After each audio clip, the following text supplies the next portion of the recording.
পুরান ঢাকার বুড়িগঙ্গা নদীর তীরে অবস্থিত লালবাগ কেল্লা, যা আওরঙ্গাবাদ দুর্গ মুঘল আমলের এক অসমাপ্ত ঐতিহাসিক নিদর্শন। বর্তমানে এই লালবাগ কেল্লায় প্রবেশের টিকিট প্রাপ্তবয়স্কদের জন্য 30 টাকা, এবং যারা স্কুল পর্যায়ে পড়াশোনা করছেন তারা যদি তাদের আইডি কার্ড শো করেন সেক্ষেত্রে কিছুটা ডিসকাউন্ট পেয়ে থাকেন, এবং 5 বছরের নিচে যে শিশুরা আছেন তাদের জন্য সম্পূর্ণ ফ্রি। গ্রীষ্মকাল অর্থাৎ এপ্রিল থেকে সেপ্টেম্বরের মধ্যে আপনারা যদি কখনও লালবাগ কেল্লায় আসতে চান, সেই ক্ষেত্রে সোমবারের দিনে মূলত 2টা 30 মিনিট থেকে সন্ধ্যা 6টা পর্যন্ত খোলা থাকে। এছাড়া মঙ্গলবার থেকে শনিবার পর্যন্ত সকাল 10টা থেকে সন্ধ্যা 6টা পর্যন্ত খোলা থাকবে, এবং শুক্রবারের দিনে 12টা 30 থেকে দুপুর 3টা পর্যন্ত খোলা থাকে। কিন্তু এর মধ্যেও এখানে নামাজের সুব্যবস্থা আছে। লালবাগ কেল্লার পাশেই কিন্তু একটি সুন্দর মসজিদ আছে, শাহী মসজিদ, যেখানে নামাজ পড়া যায়।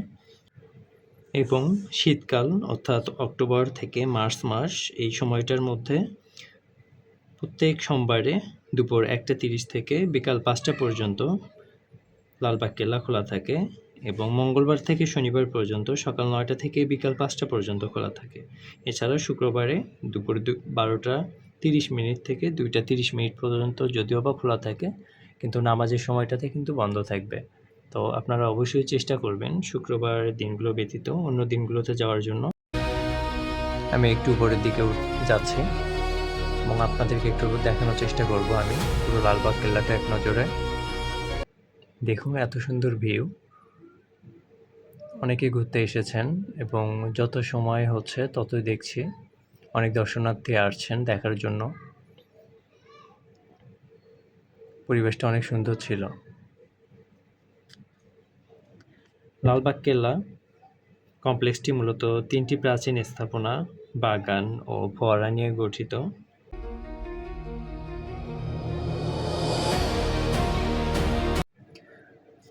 1678 সালে মুঘল সুবেদার মুহাম্মদ আজম শাহ তার নির্মাণ কাজ শুরু করলেও পরবর্তীতে শায়েস্তা খানের আমলে কন্যা পরিবেবীর মৃত্যুর কারণে এর কাজ কিন্তু অসম্পূর্ণই থেকে যায়। কারণ রাজা মনে করেন যে লালবাগ কেল্লার কাজটি চলমান থাকার জন্যই এই সমস্যাটি হয়েছে, যার জন্য পরবর্তীতে কিন্তু কাজটা স্থগিত করা হয়।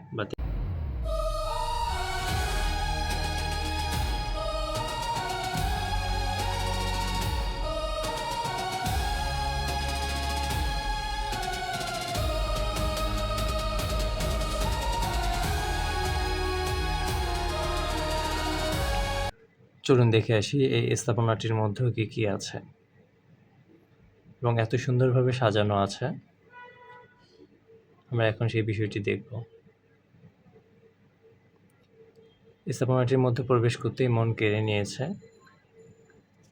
এত সুন্দরভাবে, এত দৃষ্টিনন্দনভাবে বিষয়গুলো কাজ করা হয়েছে, এত নিখুঁতভাবে কাজগুলো করা হয়েছে, দেখেই মন জুড়িয়ে যাচ্ছে।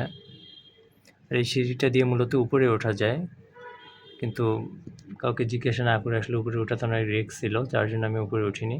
আর মেঝেগুলো অসংখ্য সুন্দর মার্বেল পাথর দিয়ে সাজানো। এখানে এক নজরে দেখানো হয়েছে প্রাচীন কালে রাজারা এই জায়গাটা কী কাজে ইউজ করতেন বা ব্যবহার করতেন।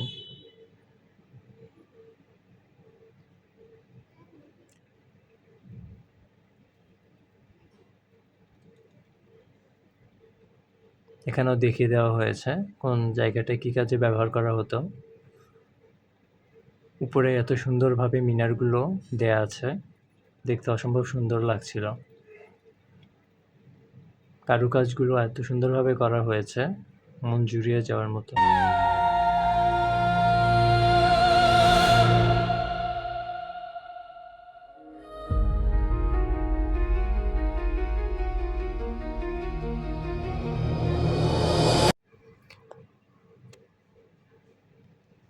এখন বেরিয়ে পড়ছি এখান থেকে, এবং আকর্ষণীয় একটু জায়গাতে এখন আমি যেতে চাচ্ছি।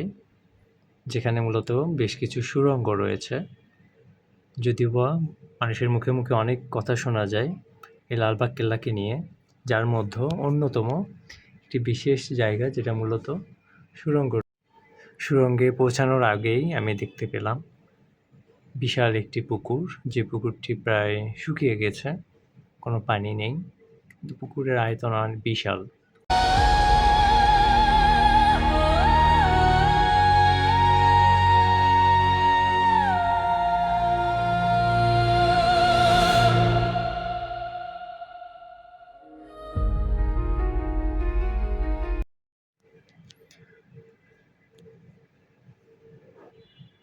ফুলের গাছগুলো দেখুন, অসম্ভব সুন্দর সুন্দর কিছু গাছ আছে এখানে।